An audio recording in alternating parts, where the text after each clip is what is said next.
Meditation যে কি চমৎকার জিনিস তা প্র্যাকটিস না করলে বোঝা যায় না। মেডিটেশনের মাধ্যমে আপনি নিজেকে খুঁজে নিতে পারেন।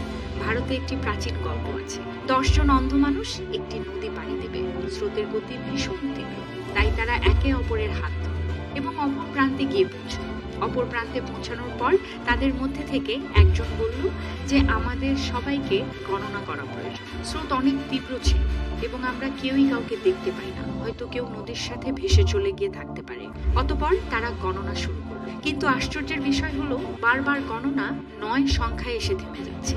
প্রত্যেকেই গণনার চেষ্টা করলো, কিন্তু প্রতিবারই তারা 9 সংখ্যাটি পেল।